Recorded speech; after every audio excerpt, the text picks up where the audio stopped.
Hello student, welcome to my YouTube channel. ये paper semester 1 के विद्यार्थियों के लिए है जो ईवीएस पेपर लिए हुए हैं। आज का टॉपिक है पर्यावरण। पर्यावरण शब्द दो शब्दों परि और आवरण से मिलकर बना है, जिसमें परि का अर्थ होता है चारों ओर से और आवरण शब्द का आशय घेरे या ढके से है। अतः पर्यावरण से आशय मानव अथवा किसी जीवधारी के चारों ओर पाए जाने वाले उस आवरण से है जिसमें रहकर वह जीव विशेष रूप से अपना जीवन यापन करता है। अगर इसी को पर्यावरण को दूसरे शब्दों में समझे तो पर्यावरण से अभिप्राय उस समूची भौतिक व जैविक व्यवस्था से है जिसमें जीवधारी निवास करते हैं और वृद्धि कर अपनी स्वाभाविक प्रवृत्तियों का विकास करते हैं। पृथ्वी मानव का निवास क्षेत्र है। मानव जाति पृथ्वी पर अकेले जीवित नहीं रह सकता, क्योंकि मानव को अपनी खाद्य एवं अन्य आवश्यकताओं के लिए पृथ्वी के अन्य जीवधारियों पर निर्भर रहना पड़ता है। अतः हम पर्यावरण के अंतर्गत केवल मानव के पर्यावरण का अध्ययन न करके पृथ्वी पर मिलने वाले समस्त जीवधारियों के पर्यावरण का अध्ययन करते हैं। इसी संबंध में सीसी पार्क के अनुसार पर्यावरण का अर्थ उन दशाओं के योग से होता है जो मानव को निश्चित समय में निश्चित स्थानों पर आवृत करती है।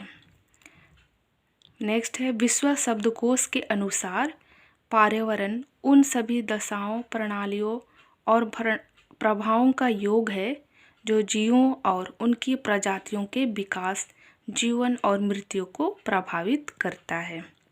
इसी का प्रकार वेबस्टर शब्दकोश के अनुसार जीवधारियों के जीवन और विकास को प्रभावित करने वाले सभी बाह्य दशाओं और प्रभावों का योग पर्यावरण या वातावरण कहलाता है। नेक्स्ट है पर्यावरण के संघटक। तो पर्यावरण के प्रमुख 4 घटक होते हैं, जिसमें पहला है स्थल मंडल, जल मंडल, वायुमंडल और जैवमंडल। उपर्युक्त 4 घटकों में वायुमंडल पर्यावरण का सबसे महत्वपूर्ण एवं गतिशील घटक है, क्योंकि यह वायुमंडल ही है जिसमें निरंतर मौसमीय परिवर्तन होते रहते हैं। वायुमंडल पृथ्वी की सतह से लगभग 32 किलोमीटर की ऊंचाई तक मिलता है।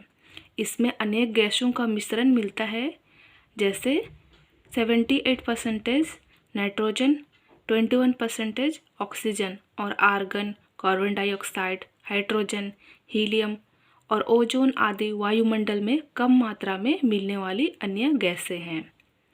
जैवमंडल पृथ्वी को जीवित रखने वाली परत होती है। जैवमंडल में मिलने वाले ज़्यादातर जीवधारी एक ऐसी पतली पट्टी में मिलते हैं जहां वायुमंडल, स्थलमंडल और जलमंडल मिलते हैं। भूमि पर मिलने वाले पौधे और जीव जंतु उस क्षेत्र में मिलते हैं जहां वायुमंडल का स्थलमंडल से संपर्क रहता है। पर्यावरण तत्वों की विविधता को दृष्टिगत रखते हुए पर्यावरण के संगठकों को निम्नलिखित 2 समूहों में बांटेंगे। पहला है भौतिक तत्व समूह, या उसको अजैविक कारक भी बोल सकते हैं। दूसरा है जैविक तत्व समूह या जैविक कारक। तो इसमें से पहले देखेंगे भौतिक तत्व समूह। तो इस समूह के 4 वर्ग हैं, जिसमें वायुमंडलीय तत्व, इसमें हम लोग देख सकते हैं वायुमंडलीय तत्वों में सौर ऊर्जा, सूर्य का प्रकाश, तापमान, वर्षा, ये आते हैं। उसी प्रकार अगर स्थल जगत तत्वों की बात करें तो इसमें उछावच, मिट्टी, चट्टानें और खनिज आते हैं। और जलीय तत्व में देखें तो धरातलीय जल, भूमिगत जल, सागरीय जल आते हैं। और फोर्थ में है स्थिति जनित तत्व, इसमें तटीय, द्वीपीय, पर्वतीय, पठारी और महाद्वीपीय शामिल हैं। उसी प्रकार दूसरा नंबर में देखें तो जैविक तत्व समूह, तो इसमें भी 4 वर्ग आते हैं। इसमें मानव है, पशु पक्षी, पेड़ पौधे और सूक्ष्म जीवधारी। तो पृथ्वी पर सभी जीवधारियों का जीवन चक्र पर्यावरण के उक्त सभी तत्वों की सहायता से ही चलता है।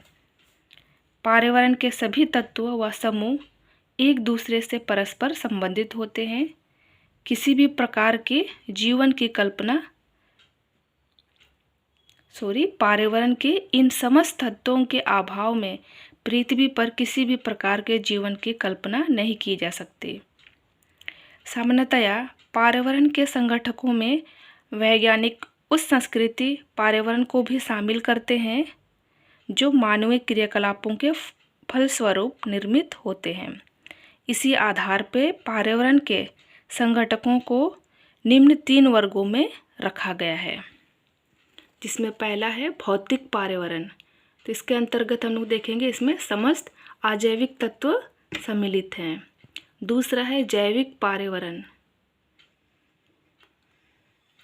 इसमें पर्यावरण के सभी जीवधारियों को सम्मिलित किया गया है। तीसरा है सांस्कृतिक पर्यावरण, तो इसके अंतर्गत मानव द्वारा निर्मित सभी भूदृश्यों जैसे बस्ती हुआ, रेल मार्ग हुआ, सड़क मार्ग, मोटर गाड़ी, वायुयान, रहन सहन का स्तर, सामाजिक रीति रिवाज आदि को भी शामिल किया जाता है।